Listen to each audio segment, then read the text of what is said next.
Kalian pasti tahu. Empu Gondrong. Empu Gandring. Empu Gandring ya.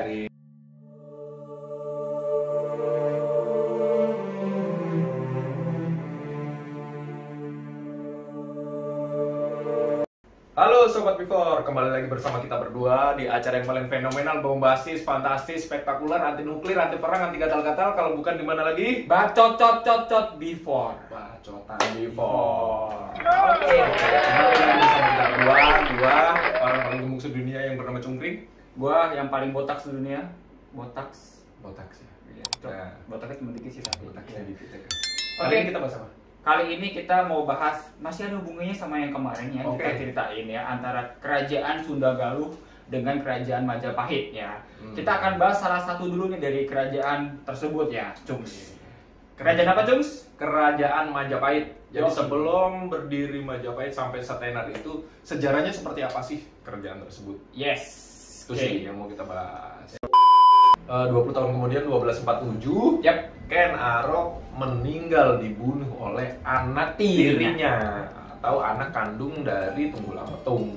Betul sekali. Menggunakan keris yang sama yang digunakan saat bapaknya terbunuh. Betul. Itu keris Bugandri.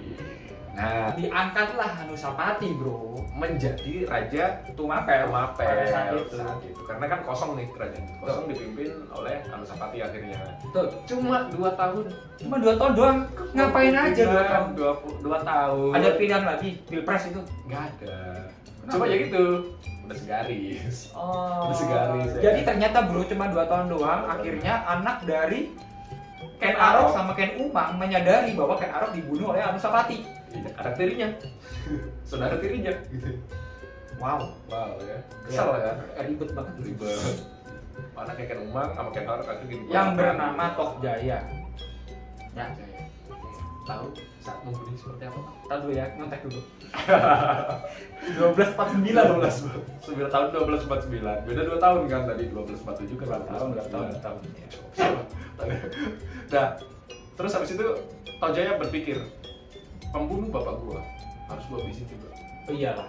Akhirnya dia datang. Balas dendam, bapakku dibunuh bro. Dia datang saat si Anusapati melakukan sambung ayam. Sambung ayam, ayam disambung. Bukan, sambung itu diadu. Oh, aduh. Bukan putus, ketemu putus digabungin itu. Iya. Disambung. Kepala ayam diputus disambungin nggak mungkin kan? Ini sambung. Ya, jadi Anusapati saat itu sedang sabung ayam dengan rekan-rekannya ya. Persambungan. Sambungan ya. Akhirnya diam-diam lari tuh ya dari belakang Tok Jaya bawa keris Bugandring yang sakti mandraguna itu mungkin ada aura-aura. Ya. Aura-aura. Enggak juga. Dibunuh tuh. Celap gitu ya kata Pak. Celap gitu ya. Langsung meninggal lah di tempat dan mengatakan di apa ya di area tersebut bahwa dialah yang membunuh bapakku yaitu ya. Jadi warga itu percaya sama Tok Jaya dan diangkatlah menjadi pemimpin Tumapel yang baru. Betul Wah, sekali. membunuh bro. 1142 Ken Arok dibunuh Anusapati. 1122 Ken Arok membunuh siapa? Tunggul Ametung. Ya. 1247 Ken Arok dibunuh Anusapati. 49 ya Anusapati dibunuh Tok Jaya. Oh iya. Lanjut nih. Tojaya. Serem bro. Ini baru Tojaya, Pak. Bunuh-bunuhan coy. Terus kemudian 2 tahun berikutnya Cuma 2 tahun doang. 2 tahun lagi. 2 tahun lagi berarti 1249 tambah 2 tahun berapa, Cung? 12 atau 51? Ya, 12 Itu 50-an ya, 1250 1251 pada saat itu Iya. menurut kita para raton ya. Si Tok Jaya ini juga dibunuh lagi. Iya. Ya, Oleh keturunan dari Anusapati. Betul, guys. Anusapati punya anak juga. Namanya adalah Wisnuwardana. Wisnuwardana. Ya, Saat bapaknya terbunuh itu Wisnuwardana ya istilahnya masih teenager lah. iya teenager ya. 2 tahun berikutnya mungkin sudah beranjak Dewasa. dengan memendam sebuah dendam kan dia melihat bapaknya terbunuh oleh Tojaya kan. Disambung ayam lagi kan. Sabung ayam akhirnya direbutlah keris Bugandring dari si Tojaya. Berantem mereka, ditusuklah si Tojaya oleh Wisnuwardana. Keren sih bunuh-bunuhan udah kayak film Kayak dendam Hollywood. Kusuma tuh ya, tapi dengan satu senjata gitu loh. Dendam tiada akhir. Bukan cinta doang yang tiada akhir, tapi dendam juga ternyata ya. Tidak bagi kalian yang sering disakiti, maafkan. Oke, dibunuhlah si Tohjaya Iya. pada tahun 1250 atau 1251 menurut kitab Paraton ya, Tahun teman-teman menggunakan keris yang sama juga ya. Wisnuwardana menjadi pemimpin kerajaan Tumapel dan pada saat itu pula di tahun yang sama Dia ya, berubah. merubah nama dari Tumapel menjadi Singosari. yes, yang terkenal itu loh bro, yang Singasari atau Singosari ya menurut bahasa Jawa. Kerajaan Singosari. Betul, yang sekarang sih terletak di Mojokerto ya Mas ya. Mojokerto. Mojokerto di daerah Mojokerto pegunungan Mojokerto gitu lah ya. Nah, Wisnuwardana ini adalah menjadi raja ya di kerajaan yang baru yang bernama Singosari atau Singasari ya. Dan ya berjalan dengan normal kerajaannya. Dan kenapa normal? Karena kerisnya itu dibuang bro. Dibuang sama si Wisnuwardana. Dia memutus rantai itu. Jadi dia tahu ceritanya semuanya terbunuh oleh satu keris. Akhirnya dia, ya saya buang itu keris. Dibuanglah keris itu ke Gunung Kelut bro. Kawah Gunung Kelut ya dibuang. Tung udah. macam. Tapi konon katanya kerisnya masih ada sampai sekarang. Katanya. Iya. Iya. Nggak tahu deh. Bener Ya. apa enggaknya kita nggak tahu. Mungkin sobat before ada yang lebih Ada tahu yang ya. tahu silakan komen. Komen. Oke, dan Wisnuwardana menjadi raja normal gitu ya. Punya anak. Bahagia, punya anak banyak gitu ya. Salah Dan satu anaknya menjadi raja penerus. betul sekali. Yang bernama Kertanegara. Kertanegara, dan Kertanegara inilah raja yang paling terkenal pada saat Singosari berjaya ya. Jadi kerajaan Singosari itu tingginya berjaya-jayanya itu oleh raja yang namanya Kertanegara. Dan negara turunan ke bawah sih Pak. Kertanegara sampai turunan ke bawah itu bagus-bagus. Yes, ya. Karena Kertanegara itu punya visi misi yang bagus banget buat si Singosari ini. Kenapa gitu? Karena Singosari ini sebenarnya wilayahnya banyak sekali ya, Luas. ya, dan menguasai jalur perdagangan Asia Pak, ya. Dan bisa menolak itu apa pedagang dari Cina, namanya siapa Cung ya, lupa saya Cung. Kabibung Kasih. Apa namanya gitu lah ya? Oh, Iya. aduh, langsung dilempar dong. Udah lah pokoknya punya taruh. Ya, jadi Singosari itu dia punya wilayah banyak banget dari Sumatera ya, terus Kalimantan bagian selatan ya, terus Sulawesi sampai Nusa Tenggara, Papua itu punya Singosari semua. Dan itu pun itu jalur perdagangan itu sangat-sangat ini banget strategis ya, makanya di Singosari itu berjaya banget deh waktu rajanya Kertanegara ini bro, gitu sih.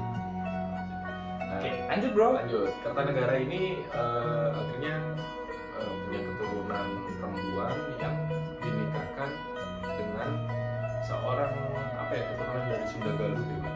Yap. Yang Ya. bernama Raden Wijaya. Yes. Nah, Raden Wijaya ini akhirnya jadi menantu kesayangan. Menantu kesayangan. Ya, karena bisa menjalankan bisnis dia, gitu, Yes. mungkin Jadi bantu backup kerajaan. betul. juga. Pemimpin pasukan juga ya, komandan lah ya. Dan pasukan juga. Komandan peleton ya inti. Tapi kesenangan Kertanegara udah mulai nih terusi karena tadi sebelum era lampau sebelumnya pas Ken Arok baru jadi raja, dia kan memerangi kerajaan Kediri. Nah, kerajaan Kediri itu yang raja yang dibunuh oleh Ken Arok. Ada salah satu keturunannya yang bernama Jaya Katuang. Yes. Jadi Katuang. ya, jadi sebenarnya Jaya Katuang ini adalah rekannya Kertanegara sih, Cung. Oh, masih satu rekan. Iya, satu rekan. Karena apa? Jadi anaknya si Kertanegara itu dinikahkan juga dengan anaknya si Jaya Katuang itu. Jadi Masih ya ada besanan kerabat lah ya. Ada besan. Besanan ya. Tapi si Jaya Katuang ini dia teriming-imingi oleh penasehatnya lah ya, ya temennya lah ya, bahwa ternyata Ken Arok ya, dinastinya Ken Arok dulu. Yes, dinasti. Kerajaan Singosari itu sempat membunuh raja kerajaan Kediri, yaitu raja, kalau nggak salah namanya siapa Cung? Sorry Cung. Kasih lempar lagi. Giliran Ya, saya lupa. ini namanya Kertajaya bro. Ya. Kertajaya bener Pak. Iya, Kertajaya. Namanya Kertajaya. Jadi Kertajaya ini ternyata punya silsilah anak-anak Ya. Jaya Katuang lah inilah. Ya. Ya akhirnya Jaya Katuang membalaskan dendamnya, gue nggak terima nih kerajaan gua dulu dilengsarkan oleh Ken Arok ya kan, kerajaan Singosari ataupun Tumapel gitu kan. Akhirnya si Jayakatwang ini mempunyai strategi untuk membunuh Kertanegara atau mengakhiri dinasti Singosari bro. Ya, keren loh perangnya. Perangnya gimana tuh? Selain itu ngirim sedikit pasukan yes ke salah satu tempat salah satu tempat yang dikuasain oleh Singosari juga sebenarnya, itu diperangin lah. betul. Kayak janjian gitu. Janjian. Kita perang ya di sini ya di lokasi A gitu kan. Oke. Sedikit pasukan doang. Betul. Gitu. Dikasihlah Jaran Buyang namanya. Pasukan Jaran Buyang. Jarang. Jadi pasukan cuma dijadiin bantalan doang lah gitu ya. Betul. Dan diutuslah Raden Wijaya selaku panglima kepercayaannya si Kertanegara. Pasukan besar-besaran. Pasukan langsung ke sana. Dan ternyata menanglah Raden Wijaya. Kondisi nggak berimbang ya kan? Menang. 2 tak lawan 1 lospak gitu ya. Nah, tapi ternyata itu siasat doang. Pasukan utamanya si Jayakatwang itu ditarik ke Singosari untuk menyerang Singosari. Ketika semua pasukan itu ke lokasi peperangan, pasukannya Jayakatwang itu juga ada tuh masuk ke istana bro, masuk ke istana kerajaan Kertanegara. Disitulah tanpa penjagaan yang maksimal ternyata ya, dan terjadilah peperangan dan terjadilah pembunuhan Raja Kertanegara di situ juga. Akhirnya dendam si Jayakatwang terlaksana. Terbunuhlah Raja Kertanegara yang kondang itu bro. Ya di saat itu. Jadi setelah menduduki Singosari dan membunuh Raja Kertanegara, Jayakatwang langsung pulang ya. Ya. Singosari udah nggak ada tuh ya. Udah nggak ada raja dan berdirilah kerajaan Kadiri kembali. Kadiri berdiri lagi dengan pemimpin Jayakatwang. Terus kemudian Raden Wijaya setelah memerangi si Jaran Buyang ini, ya menang ya. Balik kaget. Loh, ada apa ini? Tuaku pak, gitu ya. Buntu ini, kenapa ini? Mertuaku meninggal. Akhirnya dia menjadi pemimpin Singosari ya. Dia nggak selang berapa lama dia akhirnya ya udah gue balasin dendam juga lah. Langsung pergi berkuda. Pergi berkuda ke Kediri ya. Perang langsung dengan pasukan terbaik. Nggak butuh waktu lama. Kolaps bro Jayakatwang. Sama Raden Wijaya nggak ada apa-apanya. Nggak ada apa-apanya. Runtuhlah kerajaan Kadiri pada saat itu juga dan berdirilah kerajaan baru yang dipimpin oleh Raden Wijaya yang bernama Majapahit. Mojopahit atau Majapahit. Itulah awal mula dari kerajaan Majapahit. Berasal dari sebuah kecamatan. Lu sekarang berasa pinter kan bro? Dengerin cerita ini. Cerita kita. Pinter bray. Jangan cuma beli ale-ale sama Samsu Sumba. Pinter bray. Jadi berawal dari itu sebuah kecamatan akhirnya menjadi sebuah kerajaan yang sangat besar, yaitu kerajaan Majapahit. Dan Majapahit ini kenapa bisa menyatukan Nusantara? Karena sebelumnya cikal bakal ya sebelum Raden Wijaya itu bapaknya itu Kertanegara udah menyatukan jalur perdagangan itu ya kerajaan Nusantara itu disatukan. Nah kemudian Raden Wijaya mencari sebuah pati. Ini dia seleksi pati. Sopo sing gelem dadi patihku? Sopo? Oh, keluar satu orang. Aku Pak D. Gagah perkasa. Tapi gue cungkring gak cocok. Gagah itu sing jenenge Gajah Mada. Dia langsung keluarin sumpah palapa akan menyatukan semua kerajaan Nusantara di bawah namanya Majapahit. Seperti itu akhirnya era Raden Wijaya makmur lah sama Majapahit ke keturunan Raden Wijaya, yaitu yang kemarin kita bahas ya. Itu lupa saya Pak. Lupa Hayam Wuruk. Oh iya Hayam Wuruk Pak ya benar. Seperti itu Hayam Wuruk. Nah itulah akhir kisah dari sejarah berdirinya kerajaan Majapahit. Gila itu berdirinya aja bunuh-bunuhan ya. Penuh darah. Pantesan kerajaan itu kuat bro.